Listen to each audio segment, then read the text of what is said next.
hacer que todos ustedes aumenten sus conocimientos con temas muy actualizados. Esperamos que sean del agrado de todos ustedes y cualquier novedad siempre habrán las preguntas necesarias para poderlas recibir. En la primera charla que vamos a tener el día de hoy, tenemos al doctor Ernesto Peña-Herrera con el tema de hipertensión arterial resistente y refractoria, diagnóstico, impacto, pronóstico y tratamiento. El doctor Ernesto Peña-Herrera es un médico graduado en la Universidad de Guayaquil, posgrado en la ciudad de Buenos Aires, jefe de cardiología internacional. Está también miembro de la Sociedad de Hipertensión Arterial, de la Sociedad de Cardiología, científico de temas, trabajos científicos, director de posgrado de la Universidad de Cardiología, de la UES, miembro de la Sociedad Ecuatoriana de Esclerosis. Por favor, doctor Ernesto Peña.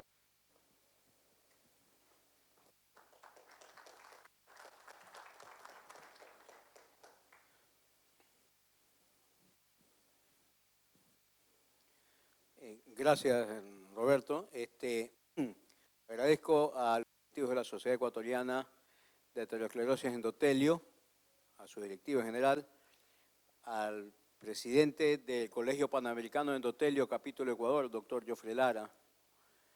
Siempre es un gusto reunir en los primeros días de agosto. Siempre estamos esperando con ansiedad este brillante congreso que realmente colma las expectativas de médicos, de estudiantes, de todo lo que tiene que ver con lo que participamos en el endovascular.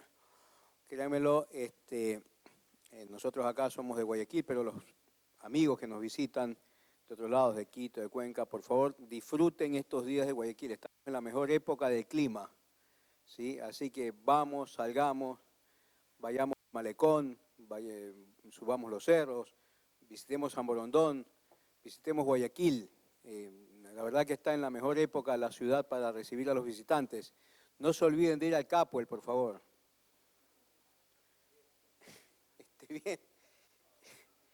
Entonces, el tema que nosotros vamos a dar es la hipertensión resistente, que es el diagnóstico. La hipertensión resistente está definida como una presión en el consultorio de por al menos 140-90 milímetros de mercurio, paciente sentado, a pesar del tratamiento con dosis máximas de medicación, entre ellos un diurético, y los pacientes todavía tienen presiones por encima de 140-90. Sin embargo, cuando nosotros lanzamos objetivos de tratamiento en pacientes que son diabéticos, pacientes que tienen falla renal o que tienen enfermedad coronaria o accidente cerebrovascular, los objetivos de tratamiento, recuerden que la mayor parte de las veces son 130-80, y entonces llamamos refractaria cuando tenemos más de 3 medicamentos, entre ellos un diurético, y no alcanzamos no los valores de 140-90, sino los valores objetivos que nos hemos trazado. Y recuerden ustedes que para hacer diagnósticos de tanto hipertensión refractaria como hipertensión resistente, el monitoreo ambulatorio de presión arterial que nos permite hacer mediciones en la mañana, en la noche, darnos promedios de 24 horas diurnos, nocturnos, nos da desvío estándar, podemos ver si el paciente es diper o no diper, marca realmente la tónica, porque si un paciente lo tenemos medicado y el paciente en nuestro consultorio no cumple con las metas de presión arterial, tenemos obligatoriamente que hacer un mapa, según dicen la mayor parte de las guías internacionales al respecto. ¿Por qué? Porque nos podemos llevar la sorpresa de que nuestro paciente realmente sí cumple las normas de objetivos de tratamiento. O, al contrario, podemos decir si nuestro paciente realmente tiene hipertensión sistólica, diastólica, nocturna, no hay otra forma de verla, y nosotros sabemos que la hipertensión diastólica en la noche es el marcador de riesgo dependiente en cuanto a monitoreo de presión arterial para la mayor tasa de eventos cardiovasculares. No hay otra forma que nosotros podamos ver cómo se maneja a nuestro paciente desde el punto de vista de hipertensión arterial, su perfil de 24 horas, con un monitoreo ambulatorio de presión arterial con dispositivos validados y calibrados y dispositivos que realmente hayan estado aprobados realmente. En la página www.educational.com ustedes pueden ver en la página los equipos validados, en las páginas de la Sociedad Británica de Hipertensión Arterial. Ustedes antes de comprar un equipo vean qué equipos están validados y qué equipos no. Si la hipertensión quiere decir que nosotros hemos excluido estas de la pseudohipertensión, que es el paciente en nuestro consultorio tiene cifras de presión normal, entonces afuera le hacemos monitoreo, vemos que el paciente cumple con medición domiciliaria, cumple con los objetivos de presión 140-90, entonces hemos excluido pseudo resistencia. Y tenemos que también excluir la hipertensión secundaria para decir que nosotros tenemos nuestro paciente que tiene verdadero hipertenso resistente. El fenómeno de bata blanca, que es el que ustedes ya hemos descrito acá, con hipertensión en el consultorio elevada y presiones fuera del consultorio por mapa, por monitoreo ambulatorio de presión arterial o por medición domiciliaria, son presiones normales. Pero se nos agrega a partir del 2012 una nueva definición que es la hipertensión refractaria. Hipertensión refractaria, ahora nos dicen que son personas que toman 5 o más medicamentos para la presión arterial y no logran tener cifras objetivas de presión arterial. Entonces, estos pacientes que habitualmente están con mineralocorticoides o que tienen varios fenómenos que hacen la hipertensión arterial. Miren ustedes, la hipertensión resistente alcanza más o menos el 20% de los pacientes hipertensos en general. De esos hipertensos resistentes, un 5 a 8% hipertensos refractarios. Estos hipertensos resistentes tienen que ver con diabetes, trastornos del sueño y trastornos de hipertensión refractaria. Posiblemente tenga una actividad simpática aumentada, más allá de todos estos mecanismos previos, y son pacientes realmente que nos causan un problema porque asociado a la gama de medicamentos que tienen, 5 o más, también se asocian los efectos adversos que los medicamentos pueden tener. La prevalencia de la hipertensión arterial, no hay uniformidad, pero más o menos en cerca de 9 pacientes de grupos seleccionados, en grupos que están con medicación antihipertensiva, más o menos cerca del 13% tienen hipertensión resistente. En España y en Estados Unidos más o menos se confirman cifras entre el 12 y el 16% según Medicare.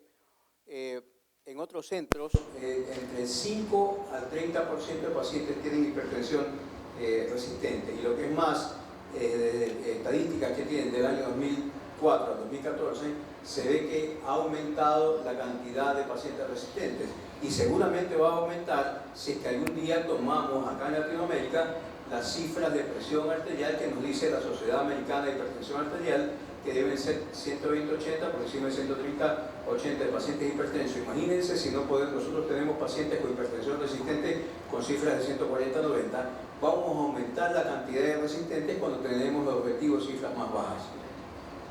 Pues la prevalencia que tenemos en general, miren ustedes, este grupo de 1.200 pacientes hipertensos, tenemos casi esta cantidad de pacientes que son hipertensos resistentes. De los grupos estos que son resistentes, estos de aquí no están controlados con 3 drogas y cerca de una cuarta parte de ellos ni siquiera puede controlar la presión con 4 drogas, entre ellos un diurético tiazídico, lo cual los convierte en pacientes de alto riesgo. En general, en la población de esos hipertensos resistentes en España, que es este trabajo, cerca de 7.6% son pacientes que tienen hipertensión resistente. Y en la población general tenemos 30% de pacientes que son hipertensos, una gran cantidad de pacientes que están diagnosticados y que no están controladas su presión, en este caso controlados 50%, 50% no controlados, y este grupo de pacientes de hipertensión resistente, tenemos que ver los que son aparentes resistentes, pseudohipertensión ya definida, y los verdaderos resistentes, que aproximadamente en este grupo llegan al 33% del grupo de pacientes que no logran controlar su presión arterial. ¿Cuáles son las causas de hipertensión resistente? Cuando nosotros vemos. En general, miren ustedes, tiene que ser el 57% causas relacionadas con medicamentos, pobre adherencia al medicamento, eventos adversos que tiene la medicación, falta de adherencia. En esto de aquí no me quiero meter, pero hay temas como inercia médica, inercia del paciente. Nosotros vemos un paciente que tenemos y que tenía 170 y ahora lo tenemos con 150, pensamos que ya hemos logrado el objetivo y nosotros estamos lejos del objetivo. Los pacientes tienen 150, el paciente todavía está en riesgo de padecer accidente cerebrovascular, 40%, falla cardíaca, el 50%, y enfermedad coronaria, aproximadamente el 16%.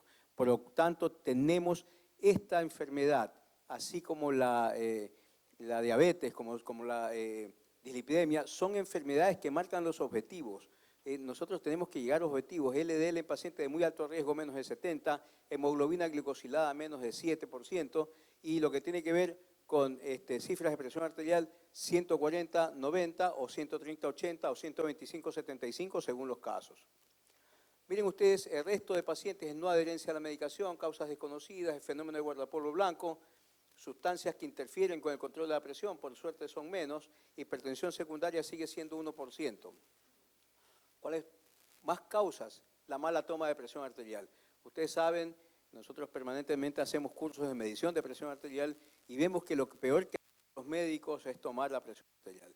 La presión arterial en el consultorio, dicen, nos inducen las guías a que debería ser tomada por la enfermera, enfermeras capacitadas por los médicos, porque el fenómeno de guardapolvo blanco es un fenómeno evidente. Y las enfermeras, la presión tomada por las enfermeras, se acerca más a la presión de monitoreo ambulatorio de presión arterial en el periodo diurno. Ingesta aumentada de sodio, terapia dietética inadecuada, diurética inadecuada, la medicación que damos, dosis inadecuadas, interacciones que no son las más adecuadas, o la medicación antiinflamatorios no esteroideos, exceso de ingesta de alcohol, causas identificables de hipertensión arterial que se nos han escapado. La pseudoresistencia, como ustedes ya hemos visto, son pacientes que realmente no son resistentes, sino que han sido diagnosticados por nosotros. ¿Cuáles son? Los de bata blanca, medicación inadecuada, manguito pequeño a veces para toma de presión arterial, la pobre adherencia a la terapéutica hipertensiva. Aquí está incluido lo que llamamos nosotros la inercia médica. La hipertensión resistente verdadera es un régimen terapéutico inapropiado, el uso concomitante de sustancias que aumentan la presión arterial. Aquí comenzamos realmente apneas obstructivas del sueño, daño de órgano blanco irreversible, exceso de volumen, y después vamos a ver algunas causas también que tienen que ver con trastornos endócrinos. Vean ustedes, aquí tenemos el paciente que es resistente a la médica, el verdadero paciente que es resistente. Aquí la inercia médica con el médico, que no hacemos lo posible para controlar cifras de presión arterial, y la verdadera hipertensión resistente. Ya una vez que nosotros excluimos estas dos cosas de resistencia, nos quedamos con los verdaderos pacientes resistentes, que como hemos dicho, 3 o más medicamentos, entre ellos diuréticos, a dosis altas para conseguir los objetivos. Y causas secundarias, obviamente, aldosteronismo primario, estenosis de arteria renal, enfermedad parenquimatosa renal, apnea del sueño. Y causas más raras, feocromocitoma, coartación de aorta, hipercalemia, carcinoide, tumores del sistema nervioso central y acromegalia. Feocromocitoma, coartación de aorta, ahora con las nuevas técnicas que tenemos de encontrar, nosotros aproximadamente, feocromocitomas vemos aproximadamente entre 10 y 12 feocromocitomas por año en el Hospital Vernaza. Coartación de aorta, vemos coartación de aorta de todos los tipos, desde el paciente que tiene válvula bicúspide y tiene una coartación de aorta en forma leve, hasta pacientes que vienen con coartación de aorta que no han sido realmente diagnosticados en su momento. Cuando uno tiene un hospital de atención terciaria, las causas que tienen que ver, esencialmente casi el 58%, el 60% son causas relacionadas a medicación. Dosis inadecuada, efectos adversos de la medicación. Y miren ustedes, un régimen de medicación subóptimo fue la causa más común para esta resistencia. Miren ustedes este gráfico que parece un poco confuso, pero ¿qué es lo que nos intenta decir? Que cuando nosotros iniciamos con un paciente una medicación, durante los primeros meses, miren ustedes cómo cumple la medicación el paciente tomando una droga, pero a medida que pasan los meses, esta cifra se va acortando y realmente son menos los pacientes que cumplen este régimen terapéutico. Y cuando los pacientes no cumplen, como estamos acá en verde, a medida que pasan los años, los meses, hasta 12 meses, vemos que los pacientes suspenden la medicación. Suspenden la medicación por temas culturales, por temas económicos, por eventos adversos. Y cuando uno lee las guías de la hipertensión arterial en pacientes afroamericanos, dice una vez que el paciente afroamericano, una vez que le bajó la presión arterial, suspende la medicación. El paciente afroamericano le hace caso a su médico afroamericano, no a otro médico. Entonces, allí tenemos los índices desastrosos de control de presión arterial. Pero vean ustedes, el mejor de los pacientes que cumple con la presión arterial, con medicación para la presión arterial, al final del año solamente el 40% de ellos estará tomando medicación. Y otra cosa que tiene que ver con la inercia, con la percepción de la presión arterial, es diferente a la percepción del médico con la percepción del paciente. Si nosotros le preguntamos a los médicos por qué los pacientes suspenden la medicación o por qué los pacientes no están controlados, dicen los médicos que es control no adecuado de la presión arterial y menos eventos adversos. Eventos adversos no le damos nosotros bola porque somos así. ¿Sí? En cambio, si le preguntamos a los pacientes no suspenden la medicación o no están controlados por control inadecuado, sino que los pacientes se quejan más de los eventos adversos de los medicamentos y por eso es que ellos suspenden medicación. Esto aquí un poco para entender los medicamentos que están asociados y que a veces hacen que nosotros no controlemos la presión arterial, como son los antiinflamatorios no esteroideos, que a través de inhibición de